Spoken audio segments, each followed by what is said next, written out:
Khamzat Chimaev is an interesting character, from a freakishly calm smile during stare-downs to his never-ending confidence. He's got the UFC talking, and while it's nothing new, Khamzat doesn't really think much of his next opponent, Gilbert Burns. The two are set to meet in the octagon at UFC 273, and Khamzat is ready to smash him with his skills and power. Stay tuned as we give you more updates on the matchup. Not a challenge. Maybe he tries to get in the mind of his opponent, or maybe he's just like this. Before any fight, Khamzat goes on a spree of calling his opponents useless. To be fair, he has backed it all up considering his unbeaten pro fighting career record. Forget Gilbert Burns, he doesn't even consider Adesanya a challenge. But still, what Khamzat thinks only matters to him. So, Gilbert Burns is not a challenge. Does that mean he won't give Khamzat hell inside the octagon? Let's not forget, Durinho is a really impressive fighter. He only has 4 losses in his entire UFC career, and he's been around longer than Khamzat. He's also fought Kamaru Usman, and even though he lost, a championship fight gives you a lot of experience. Khamzat will still have to step inside the octagon regardless of what he thinks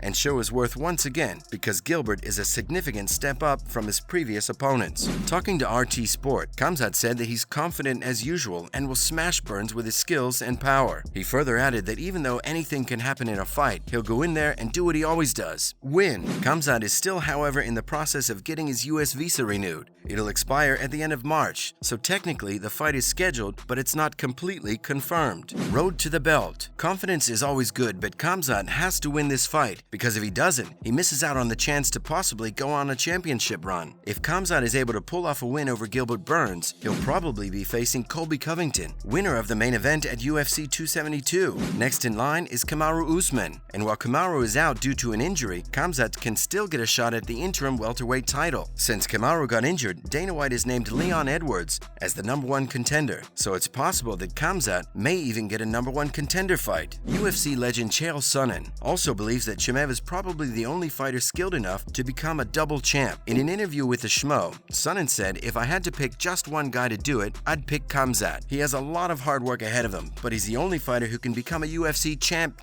Time to get serious. It's really time for Khamzat to get serious now. We're not saying the undefeated fighter has been fooling around before this, but he's yet to fight a top 10 opponent. Gilbert is the first top 10 opponent, and if he wins this, he's only going to be getting the best of the welterweight division. No more average fighters, only the best of the lot." Now, Khamzat has expressed a lot of interest in taking on Kamaru Usman, but he hasn't exactly called him out yet, like he's done with Adesanya. It doesn't really make sense when you think about it. You've called out a champion in the middleweight division, but haven't exactly taken a shot at Kamaru. Until recently. He posted a picture on Twitter with him choking out Kamaru Usman. This was probably the first serious shot at the welterweight champion. With how things are currently going, Kamaru and Khamzat will probably be meeting in the octagon pretty soon. Overconfident. If we look at the two fighters side by side, Gilbert Burns is obviously the bigger fighter. Just one look at him and you can tell that this guy packs a really heavy punch. Even as a professional fighter, you wouldn't want to find yourself at the receiving end of his iron fist. And when you have around 20 fights in the UFC, you tend to get humble. New fighters take that humbleness as a lack of confidence. Maybe Khamzat has also underestimated Gilbert Burns. But Gilbert Burns never misses the opportunity to remind the MMA world of his viciousness. In an interview with the Schmo, Gilbert said that he had a lot of respect for Khamzat. He says what he wants and he does what he wants, and he's very tough. I respect him. I'm excited. But it seems like Burns has a game plan for taking on the undefeated fighter. He thinks Khamzat is a little overconfident and wants him to be like that. Let him be a little confident and think he's going to win. Sounds like a perfect plan, to be honest. Stay humble, speak less, and let Khamzat enter the octagon thinking he's already won the mental battle. But in reality, you're waiting for him to get a little too excited or comfortable and slip just for a tiny second. Other UFC news. Greedy UFC. It's not the UFC that makes fighters, it's actually the fighters that make the UFC. And Diego Sanchez is one of those fighters that have made the UFC into what it is today. He's spent 15 years with the company and has been a huge part of the Ultimate Fighter as well.